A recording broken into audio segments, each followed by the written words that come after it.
আমার খুব বেসিক দুটো তিনটে প্রশ্ন। এক হচ্ছে যে কারণে রাজ্য সরকারের দিকে আঙুলগুলো উঠছে, এবং এই রাজ্য সরকারের দিকে আঙুল ওঠার কারণ আছে, এমনি এমনি তো উঠছে না। নির্যাতিতার পরিবার প্রথম থেকে 3টে ফোন কলের কথা বলছেন, 3টে ফোন কলের কথা বলছেন। কারা করলেন ফোনগুলো? পুলিশের হাতে যতদিন পর্যন্ত তদন্ত প্রক্রিয়া ছিল, পুলিশ ওই ফোন কলগুলো সম্পর্কে কি জোগাড় করতে পারলো? আমরা এখনো পর্যন্ত কেউ কিচ্ছু জানি না কার্যত। পরের কথা হচ্ছে যে আচ্ছা বলুন তো, সন্দীপ ঘোষের বিরুদ্ধে এত অভিযোগ উঠছে, ওনাকে প্রাইজ পোস্টিং দেওয়া হলো কিসের জন্য? কোন দায়বদ্ধতার জায়গা থেকে ওনাকে এই প্রাইজ পোস্টিংটা দেওয়া হচ্ছে বারবার? আমি প্রথম তোমার প্রশ্ন হলো যে কি বললে, প্রথমটা ফার্স্টটা যেটা বললে, একদম প্রথমে বলার সময় বলেছিলাম আইসিসির কথা। তিনটে ফোন কল। তো এই যে 3টে ফোন কল না 4টে ফোন কল, কাকে করলো কি না করলো, গোটা ব্যাপারটা ইনভেস্টিগেশনের একটা সাবজেক্ট, এবং সেই ইনভেস্টিগেশন সিবিআই করছে। এই 3টে ফোন কল হঠাৎ কালকের থেকে সেটাকে বেশি সংবাদ মাধ্যমে দেখা যাচ্ছে। তা এটা যদি থেকে থাকে, সোশ্যাল মিডিয়াতে ছড়িয়ে না, আমি কিন্তু দিদি শুধু সোশ্যাল মিডিয়াতে, আমি কিন্তু শুধুমাত্র এটা সোশ্যাল মিডিয়া বলিনি, সংবাদ মাধ্যম, আমি একদম বলছি প্রথম দিন থেকে বলছি। আমি বলছি যে গোটা জিনিসটা 3টে হোক, 4টে হোক, 5টা হোক, সেটা তো সিবিআই দেখবে। সমস্ত তথ্য তো দেওয়া হয়েছে।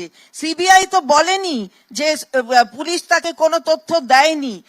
কতগুলো প্রশ্ন উঠেছিল, যেটা সংবাদ মাধ্যমে শুধু নয়, যেটা এখন তো সবটাই বিচার ব্যবস্থা, যখন কোর্টের মধ্যে যখন প্রশ্ন উত্তর হয়, জজ সাহেবরা যখন করেন, তখন সেটা পাবলিক হয় এবং দেখা যায়। তো সেখানে যা যা প্রশ্ন অনারেবল জাজেসরা করেছিলেন সুপ্রিম কোর্টের, তাদের সমস্ত উত্তর পরে দেওয়ার পরে দে ওয়্যার স্যাটিসফাইড। কমপ্লেনগুলো পাওয়ার পরে আপনারা সন্দীপ ঘোষের ব্যাপারে স্যাটিসফাইড ছিলেন তো? এত বছরের পর বছর কমপ্লেন যাবার পরে সন্দীপ ঘোষের ব্যাপারে আপনারা স্যাটিসফাইড ছিলেন? তোমাকে তার উত্তর দিতে হবে। আমার এমন কিছু হয়নি যে না দিতে হবে দিদি, দিতে হবে, আপনারা বসিয়ে রেখেছিলেন। ডক্টর গুহ, আপনারা কেন এতটাই নিশ্চিত যে অপরাধী একের বেশি? সিবিআই কিন্তু এখনো কিছু বলেনি, পুলিশও আগে বলেনি, আপনারা কি করে এতটা নিশ্চিত হচ্ছেন? না, আমি নিশ্চিত ভাবে বলছি না যে একের বেশি, কিন্তু সেটাও এক যে বা একজনই যে, সেটাও তো প্রমাণিত হয়নি এখনো। হ্যাঁ, যে প্রথম দিন থেকে পুলিশ সঞ্জয় রায়কে ধরেছিল, এখনো সিবিআই তাকে নিয়েই পড়ে আছে। এবং একজন হলেও সেই কি, নাকি তার সঙ্গে আরো কেউ যুক্ত আছে, কোনোটাই এখনো আমাদের সামনে ক্লিয়ার নয়। প্রমাণ সাপেক্ষ এখন সবকিছুই। সুতরাং দিনের পর দিন চলে যাচ্ছে, আমরা সত্যি কিছুই বুঝতে পারছি না। আমাদের কাছে সবটুকুই সামনে আধার, যে এক না একাধিক হলেও তারা কে, কারা। সুতরাং এই জায়গাটা থেকে আমরা সবসময় আমাদের মনে, নিজে একজন চিকিৎসক, আপনি যা দেখেছেন, আপনার নিজের কি মনে হচ্ছে? দেখুন, চিকিৎসক হলেও আমাদের ফরেনসিক মেডিসিনটা এমবিবিএস এর সময় পড়তে হয়। আমার সাবজেক্টটা একদমই আলাদা, স্যারের সাবজেক্ট মেনলি ফরেনসিক।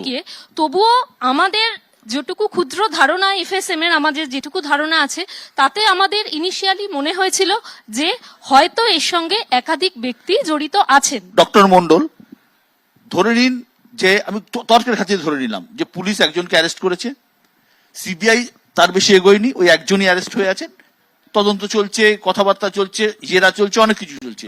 ধরুন দিনের শেষে 5 তারিখ সুপ্রিম কোর্টে সিবিআই বলল একজনই এই অপরাধী, 2জন নয় বা 3জন নয়, বা 5জন নয়, এবং এই আপনাদের আন্দোলন তখনও কি চলবে? না দেখুন, প্রথমে আমি ম্যাডাম ভট্টাচার্যকে একটা জিনিস বলতে চাই, যে উনি যেমনটা বললেন সিএম আন্দোলনের পক্ষে, মুখ্যমন্ত্রী আন্দোলনের পক্ষে বলেছেন, কিন্তু মানে উনি টুইটও করেছেন একটা আন্দোলনের পক্ষে, যে আন্দোলনকারীদের কিছু বলেননি। কিন্তু আগের দিন যে সভা থেকে উনি এফআইআর করার কথা বলেছেন, এই জিনিসটা আমরা সঠিকভাবে নিইনি। এফআইআরটা উনি ডাক্তারদের উদ্দেশ্যেই বলেছেন, আমাদেরকে সংবাদ মাধ্যমের বক্তব্য শুনে তাই মনে হয়েছে।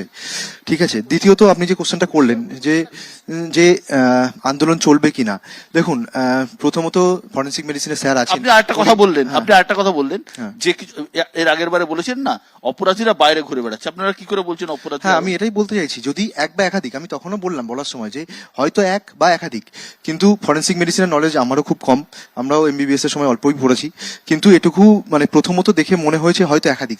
স্যার আরো ভালো বলতে পারবেন যে একজনের পক্ষে একজন আর 1:1 মারা এইভাবে সম্ভব কিনা, যে বিভিন্ন এতগুলো ক্ষতচিহ্ন তৈরি করা সম্ভব কিনা একজনের পক্ষে, সেটা অবশ্যই কোশ্চেনের জায়গা থাকে। তাছাড়া সিবিআই তো তদন্ত করছে, আমরা তো এই কোশ্চেন সিবিআই এর কাছে বলেছি, আমাদের প্রতিনিধি দল সিবিআই এর কাছে গেছিল দেখা করতে সিজিও কমপ্লেক্সে, যাতে সিবিআই বলে দেয় যে এক মানে সিবিআই তদন্তের কতখানি অগ্রগতি হয়েছে সেটা বলে, সেটা এক নাকি একাধিক সিবিআই আমাদেরকে জানাক। এবং তদন্ত যারা এই তদন্তটাকে ধামাচাপা দেওয়ার চেষ্টা করেছে, যারা ফোন করেছেন মৃতার বাড়ির লোকজনকে বলেছেন আত্মহত্যা, তাদের এগেনস্টেও তো সিবিআই তদন্ত করছে, তাদেরকে ডাকা হয়েছে কিনা, তাদেরকে কি ব্যবস্থা নেওয়া হচ্ছে, তাদেরকে অ্যারেস্ট করা হচ্ছে কিনা, তথ্য প্রমাণ লোপাটের জন্য তো আইপিসি 201 বা এখন বিএনএস 238-এ তাদের জেল হওয়ার কথা, সেটা কি হচ্ছে?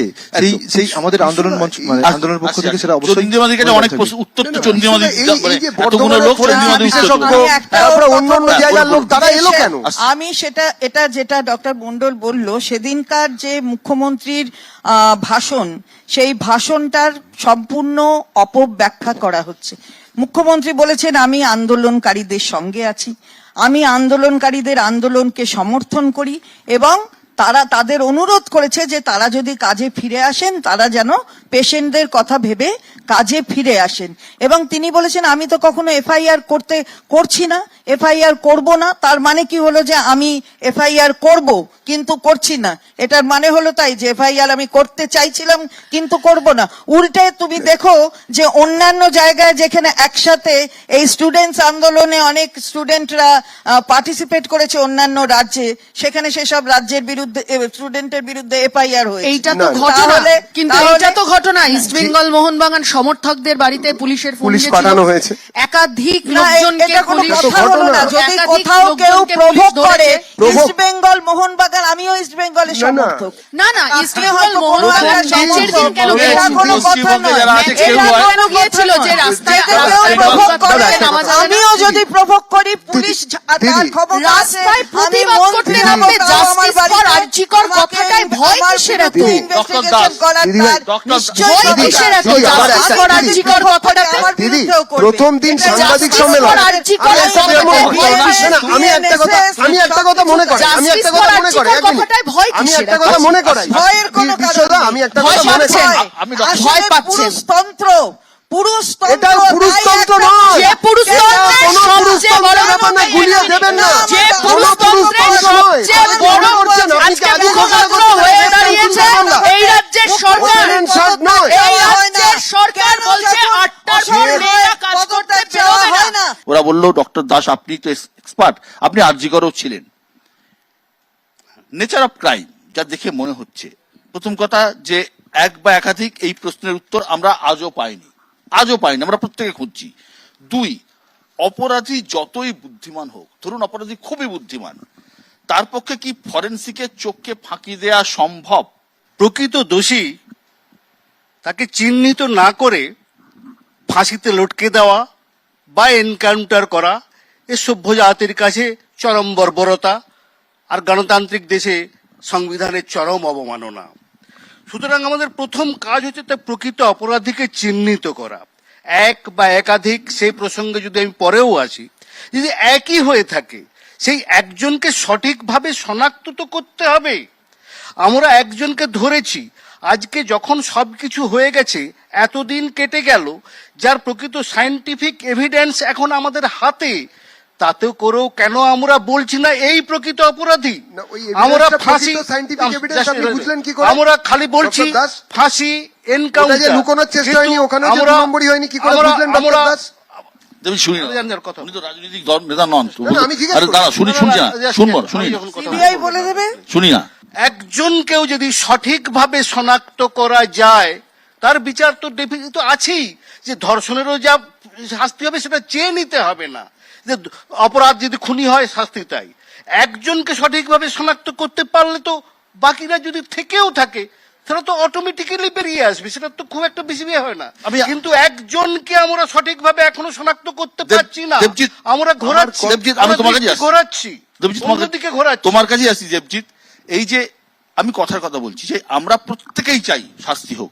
সমাজের সর্বস্তরের মানুষ যখন রাস্তায় নেমেছেন, সকলেই জাস্টিস চাই বলছেন, সেই সময় বিজেপি নবান্ন অভিযান করে এবং এই পুলিশ টুলিশ